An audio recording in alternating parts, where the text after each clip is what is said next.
Jack violently. Welcome to the podcast. Hail, Eric. What's going on, man? How's your day going?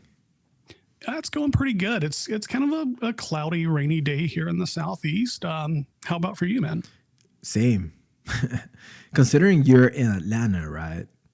That's right, Atlanta, Georgia. Yep. Yeah, it was raining here a little earlier here in Vegas. Now the sun's coming out. Day's looking brighter. I couldn't ask for anything else.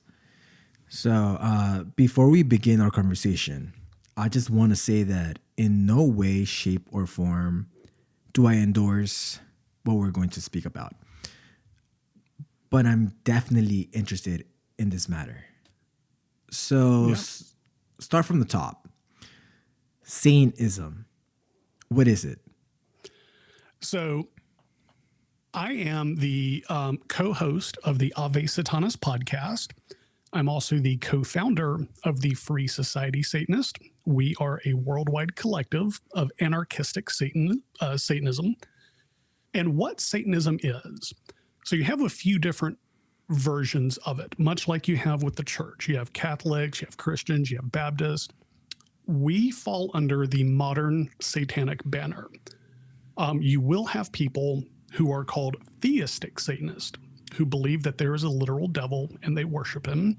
Mm-hmm. We do not. We use, so for a definition of terms, anytime we use the term Satanism, we are in this podcast referring to modern Satanism. And in the Bible, in the Old Testament and in the Torah, the term Satan is used about 66 times. In the Old Testament, it is used primarily to just describe someone who spoke out against the church. It's not meant to describe a devil. That's in the New Testament. But we are a group of people. And also, to also further a definition of terms, when I use the term Christian, I am only speaking about Christian nationalists and the evangelical right. I'm not speaking about the live and let live Christians who we actually have no problem with. So what Satanism is, we use Satan as a literary definition from the Old Testament, meaning to speak out against tyranny and oppression. And who are the people who've been tyrannized and oppressed in this world? People of color, women, the queer community, foreigners, and immigrants, when we are speaking in terms of the Christian nationalists. So we are literally the voice of opposition against what we feel to be unjust rules and laws set upon us to which we have no control over. Satanism itself is an idea of personal freedom and personal morality. We do not believe that anybody, especially some crusty 80-year-old dude in Washington, should be able to tell us what's morally correct for our lives. So that's kind of like a very roundabout definition of what Satanism is. What a lot of people think it is, and I kind of cracked a smile, it may have turned up on camera when you said I do not endorse or support this idea, I'm just learning about it. Most people, and I know you probably also fit this bill, when you hear Satanism, you think of blood rituals, you think of like sacrificing animals and babies and dark hooded robes and listening to metal music. Satanism is a lot more boring and a lot more benign than that. It's literally just a group of people who believe that they should have the agency and the ability to live their lives how they see fit, away from religious rule and law. Because not everybody in the world goes to church. We have some people in America who are Muslim. We have some who are Buddhist, some who just do not go to church at all. Why should this one certain group of people be allowed to make laws and rules that we all have to follow? It's kind of the main crux, the very Cliff Notes explain like I'm five definition of Satanism. Right. So Satanism is a religion, right? Yes, it is a federally protected religion. That is one of the few ways that we can actually thank what I don't want to say their name, but I'll refer to them as corporate Satanism. Right. That's one ways we can actually thank corporate Satanism for, is they actually made it a federally protected religion. So is there a church or something similar to that for Satanism? So no, unless you live in an area of high concentration of Satanists, we do have meetups, but you'll never have a church or a service or a way to connect other than if you just know people in your neighborhood or your town or city or state who are also Satanist. Satanism is a very personal religion. And one of the main cruxes of Satanism is, and we'll get into it here in a minute, it's one of the 9 principles is, we are our own master. We live life according to our own rule alone. So having a church is kind of antithetical to what we actually believe. We're not going to go listen to one person tell us what to do. We kind of decide that for ourselves. So our church is kind of within our own mind. There are places that do meetups. We do a yearly meetup. Once a year, we all kind of get together because we're scattered about worldwide. So we kind of get together once a year, but it's not in the same way that most people think about church. But you'll rarely find an actual brick and mortar satanic church. I don't think many of them, if any, exist. So where I grew up, nearby, there was a Satanist church. There was a rumor of it being a Satanist church, but that's all it was just a rumor. I don't know if it was actually real or not. So I've never been to where you are. I've been to Portland and I've been to San Diego, but I've never been in your neck of the woods. I would imagine, was the church, let me ask a question. Was it kind of run down, kind of old? Did it look like nobody had been there for maybe 30 years? Yeah. So what the town had kind of said of it being a satanic church, it probably was in ruins and it was probably in disrepair. Right. And it looked spooky. So what that is kind of an offshoot of what is widely known as satanic panic. That's been a thing since the mid 80s, possibly even before, where, you'll see a Mason lodge or a church that is just, they don't use it anymore and it's run down and kids go and smoke pot there. And some kid will probably spray paint a pentagram on the wall. And somebody else walked in and saw that and thought this is now a satanic church, when in reality it was some local stoner who was having sex with his girlfriend and just wanted to be an edgelord. There's more than likely, I would be willing to bet my house that it's not a satanic church just because they really don't exist.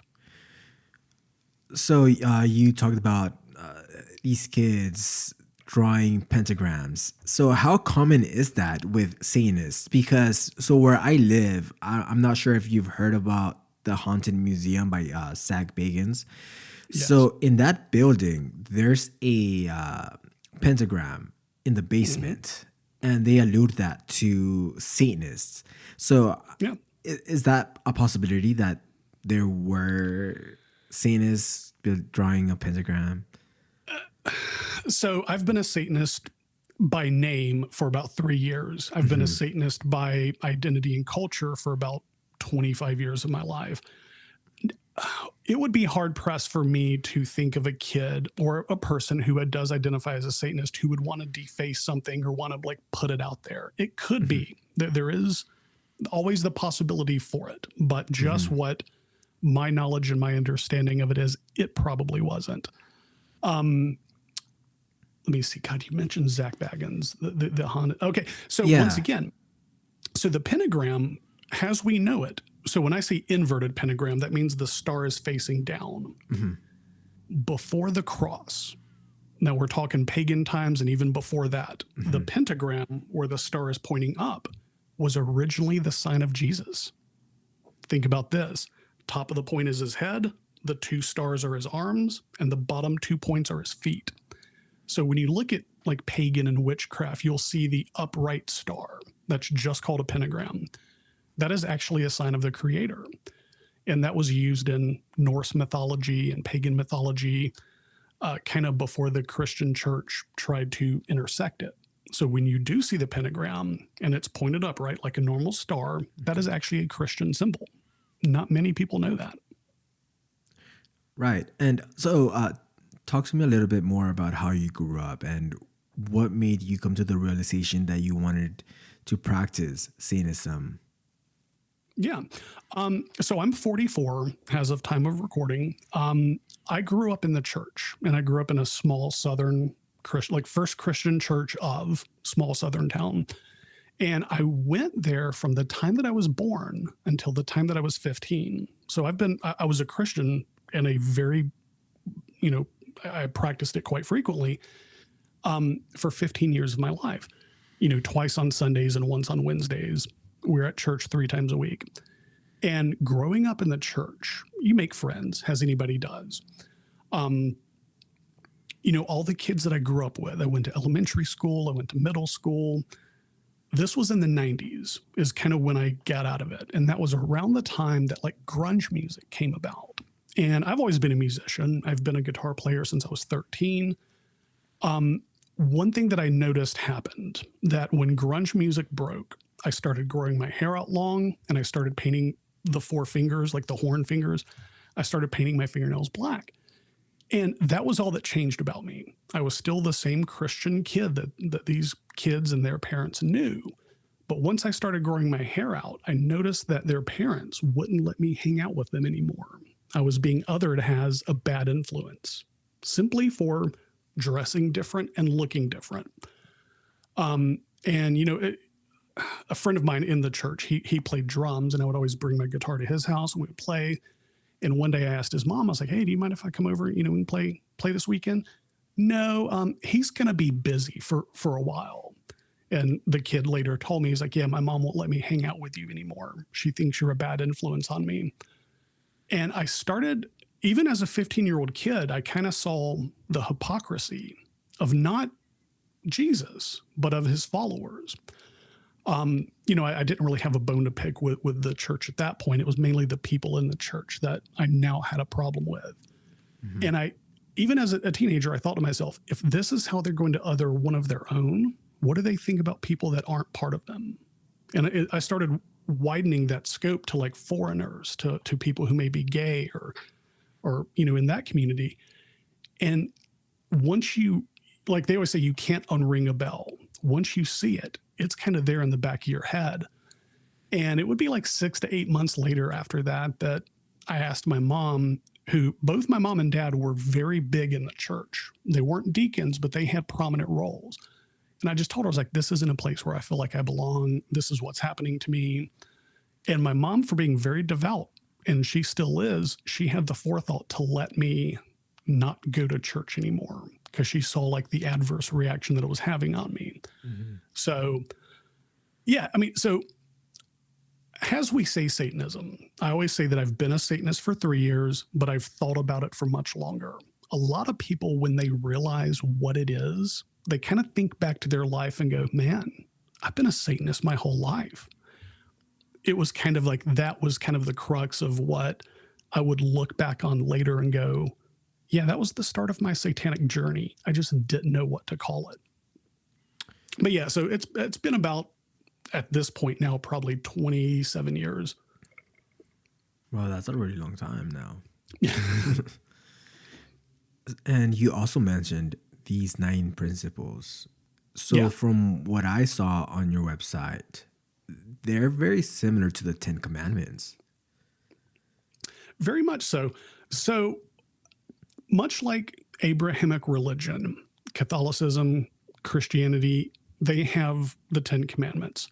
Satanic groups also have their own belief structure. The Church of Satan has, I think it's called the 9 Satanic Statements. TST has the 7 Tenets. And us, being an anarchistic satanic religion, we have the 9 Principles. And these are just kind of guidelines to live by. And if you would like, I can kind of go over them if you'd like to. Yeah, go ahead. Yeah. So I want to start off on the last one. And the last one is important, and I'll kind of give a brief example of why. But the 9th principle states, never proselytize. If asked questions, answer them. Otherwise, let people discover the path for themselves. So I felt it was important to start off with that one because I don't want this to sound like I'm trying to convert you or anybody watching or listening to Satanism. It's not my goal. This is basically just a goal to get the word out about what we truly are. I don't want to try to change your mind. So in me reading these, I'm not trying to get new followers. Matter of fact, I don't really want them. So if what I say kind of rings a bell with you, that's cool, but I'm not trying to change anyone.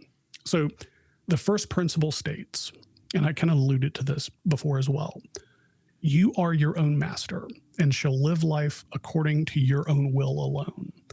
Meaning, who is anybody else to tell you or anybody what's truly right for their life? You have agency over your mind and body. You should be able to tell that for yourself.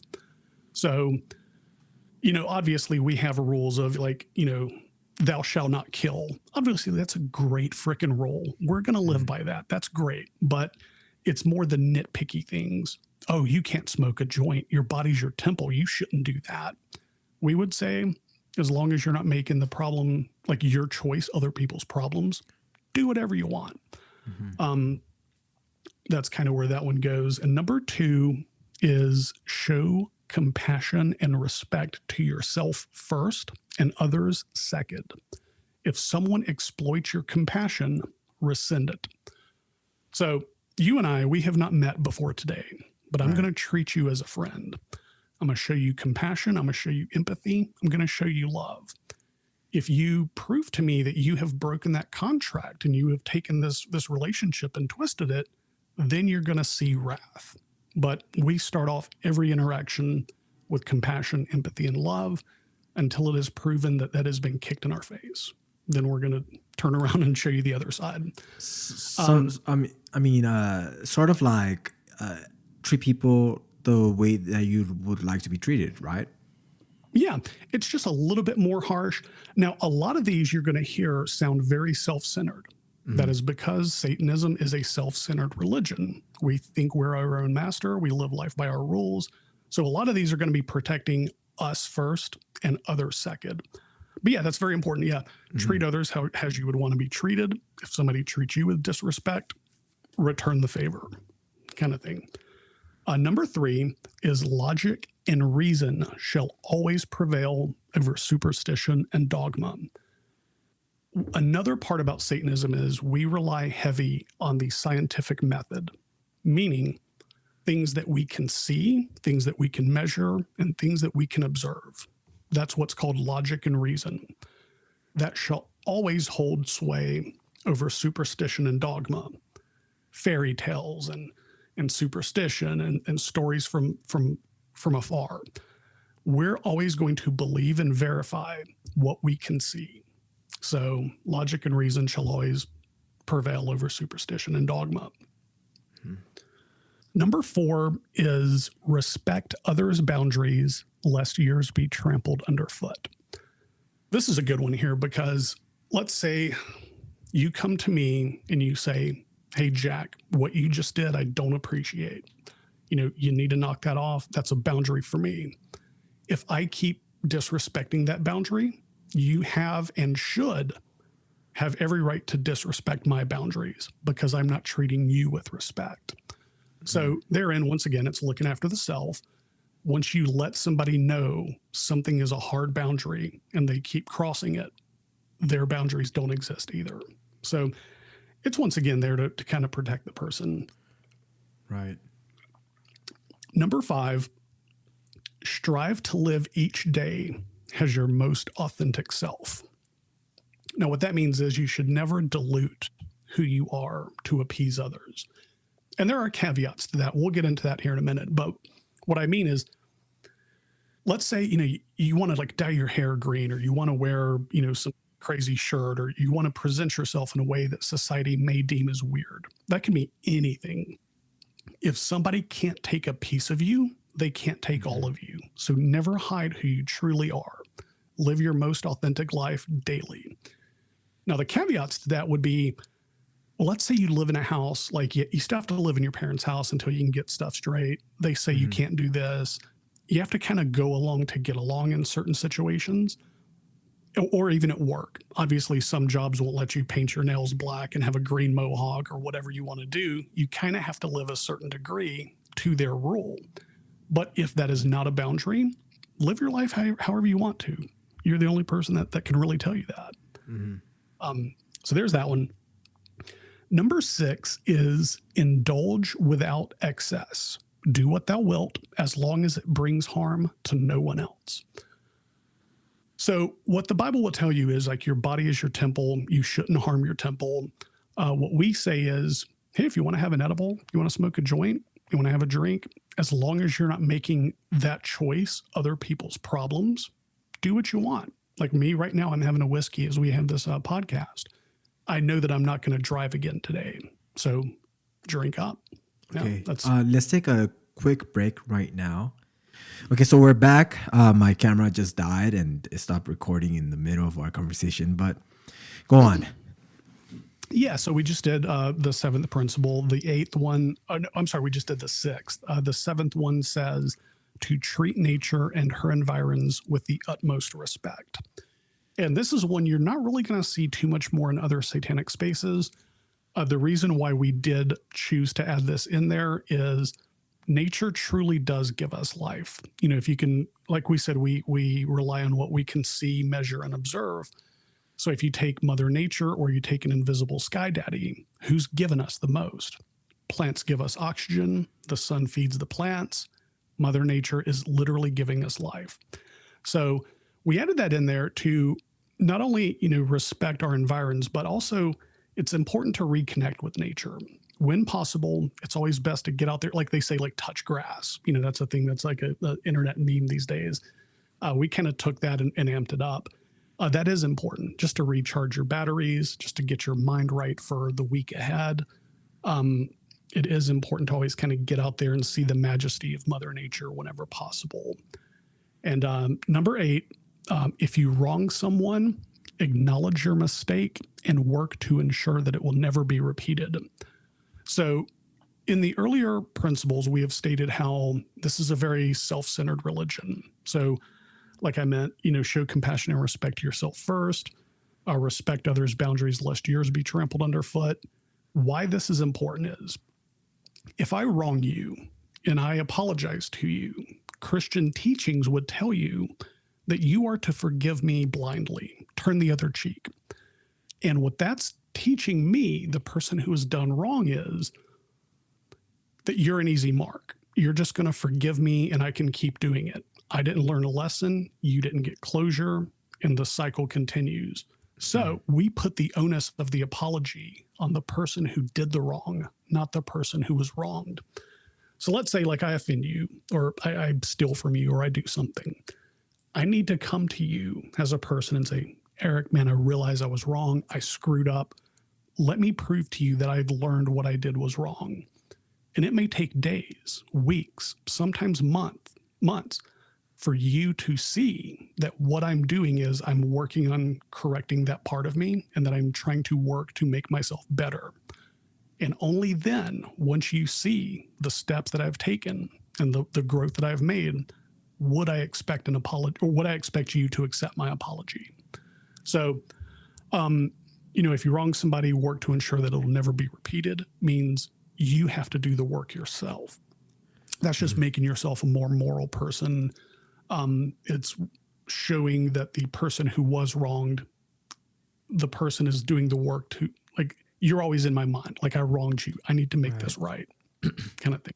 Right. And then number 9 we started with is never proselytize. We're not trying to get people.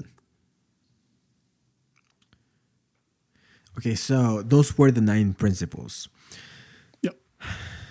And you wrote those yourself, right? I wrote 7 of the 9. 2 of them actually did come from other satanic spaces. But yeah, for the most part, I wrote like 85% of them. So what actually influenced those principles? The desire and the need to live a more moral life. Satanism is all about self-morality. The principles in different satanic spaces vary slightly, but they're all kind of versions of that. We have to hold ourselves to a moral standard for multiple reasons. Number 1, without it, the world turns to chaos. But 2, the church loves to other us. They like to say, ooh, evil Satanist, they're bad. When in reality, we just don't accept their rules. That's really the crux of it. It's 2 people fighting the same fight.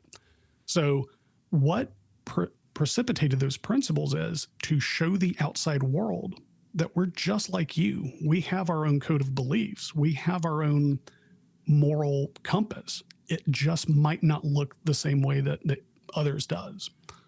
So that's kind of like the main crux of it. Any satanic space you're going to find will have its own moral guidelines. And just like you discussed in the beginning of our conversation, I know a lot of people are wondering, do you worship the devil? No. Like I have alluded to a couple of times, we believe in the scientific method. We do not believe in God. So therefore, we cannot believe in the devil. The term Satanism in most spaces, barring theistic Satanism, who actually does worship a devil, we only use that as a term to mean against unjust rule. So no, we don't believe in any supernatural deities. We don't believe in ghosts and goblins, or a devil is going to come up from the ground and rip you into the hell. We don't believe in God, so we literally cannot believe in the devil. And what what did you actually think about Satanism before you actually considered yourself a Satanist? I love that question. I've been doing a lot of these podcasts, and I've gotten that question more often than not. Okay, so what most people, and I would imagine you the same, probably thought about Satanism was what you've seen on movies. You've probably seen like the guy with the dagger and like the hooded robe, and he's going to carve into the virgin blood or whatever. And when I got into it, I was thinking, I don't know what I was thinking. I was like, I wasn't hoping that would be the case, because that's kind of weird and messed up, but I wasn't expecting what I got. And in our Discord server for the Free Society Satanist, I posed that question about 2 weeks ago. I was like, guys, had you, knowing what you know now and knowing what you thought you knew about Satanism in the beginning, if the Hollywood trope of the demon worshiping, bloodletting Satanist was real, would you still be here? And everybody said unequivocally no. And so it's always like were you happy that that wasn't the case, or were you looking for a bit of theatrics and you were bummed out when it wasn't that? But no, I had seen a documentary called Hell Satan. It's a very good documentary. It's on Amazon Prime. It's for free. I would definitely recommend people checking it out. There's also another documentary called An American Satan that shows the Church of Satan side, Anton LaVey, that portion. Watch both of those. None of them will be what people have been shown on movies. It's very benign, very boring. And it almost bore people away from Satanism. The Hell Satan documentary especially. It's a Hell Satan ? Amazon Prime. Go check it out. That's what informed my beliefs of Satanism beyond the movie trope. Right. Yeah. So I take it as you don't sacrifice chickens or any other animals in your meetups, right? No. So like I said, I'm the co-founder of the Free Society Satanist. We just had our annual meeting of the Satanists this past summer. And really, it was just people getting together, discussing ideas, having free thought, and just like talking about how to make the world a better place. My title in the Free Society Satanist is I'm the Cardinal Peccatum. If you speak Latin, you'll know what that word means. I was able to officiate and get an unbaptism. So I did an unbaptism for one of our members, and I had them turn around and do it for me. So the rituals in Satanism, like you hear a lot about satanic ritual. Oh my God, like there's the knife and the dagger and the baby and the blood. Satanic ritual is a lot like religious ritual. A baptism is a ritual. Communion is a ritual. It's a set thing that you do at a certain time. You say certain words, certain phrases, you do the thing, and that's it. So, like I said, I officiated an unbaptism, and that is basically the undoing of the original Christian baptism. And all that states is, do you promise to live life according to your own will? Do you promise not to let dogma and superstition rule your life from this day forward? And do you promise to be a more moral person by your own guidelines alone? Those are like the three main questions. And there's a bit of theatrics to it, but there's no killing, there's no blood, there's no Like we had some black candles, but a penchant for the dramatic a bit. But yeah, our rituals are just as boring as Christian and Catholic rituals. So would you say that you consider yourself agnostic or atheist? So we are an atheistic religion. Agnostic would still mean that there's a level of questioning. From my understanding, agnostic just means you don't know. We would say we're atheistic because so far what the scientific method has taught us is there has not been proof of life of Jesus. If there has been scientific proof that we can measure and observe, then we would change our ways. So we are an atheistic satanic religion. Yeah. So when it comes down to weddings, this is actually something that I'm wondering. Is this religion something that, people that practice weddings, or is that... Yeah. So there's actually weddings in the satanic religion? There's baptisms, there's weddings, there's funerals, there's unbaptisms. Literally everything that you know of. I don't know about your church background, and I don't want to ask you because that's a personal question, but literally everything that the listener will think about of a church officiator is the same thing in Satanism. A satanic wedding would just be, hey, do you promise to love this person? Yeah. You promise to love this person? Yeah. You guys going to get along? You're going to be faithful and love each other? Cool. Kiss. Same thing as a Christian wedding. We just keep God out of it. Really? Okay. So, so when it comes to, I guess, a civil union, I would take it as both parties, at least one of them is fairly new to this whole concept. Or is it also common for two people that are within the religion to get married? Because if it's something that you bring up to your significant other and let them know, I'm a Satanist, and I plan for us to get married in a satanic, would it be it's not a church though, right? It would probably just be outside, like a gazebo outside somewhere. Like much like the church will say, the church is anywhere two or more people meet. The same way with a satanic church, I guess. But no, we would probably do our weddings just in a sanctified place that means something to the people who are getting married. It could be a special room of the house. It could be out by the lake. It could just be something that has personal meaning to them. But yeah. So is that a common thing for two people that within the religion to get married, or is it just something that is brought up from one person to their significant other? So in our group, the Free Society Satanists, only matter of fact, let me think back, because we only have like 30 people in our group now. We do not have a satanic couple. Everybody who is a member, their significant other actually is not a Satanist. My wife is non-religious. She just lives life, whatever, and that's fine. Yeah, there isn't. I don't think it's that common, to be quite honest. Like, I would imagine there has to be, right? I mean, there has to be. But like, in what I know of Satanism, I have not seen two Satanists get married. So they are quite rare. You either met the person through Satanism and you decided, hey, let's get married, whatever. Or if you're a Satanist and your spouse is not, obviously they're probably also going to be non-religious, because I can't see like a Satanist and a Catholic, meshing well. So it would probably just be a wedding that isn't centered around religion. That would probably be like the main crux of it. I have officiated an unbaptism. I doubt I'll ever officiate a satanic wedding. I would love to, but I doubt that's ever going to happen. Now, going to funerals, what's the tradition within the satanic religion, or is the Satanist? So what we believe and how we feel is once you die, you just die. Your soul doesn't go anywhere. You don't really have a soul. It's this construct given to you to make you be scared to fall in line. So once you die, you just become worm food. So a satanic burial would just be, hey man, Jack was a good guy. He lived cool. Let's all remember him well. see you later, Jack. There's no, please watch after this guy. Please make sure he has a good afterlife. An afterlife is there to scare you into morality during this life. If you live good now, you'll have a good afterlife.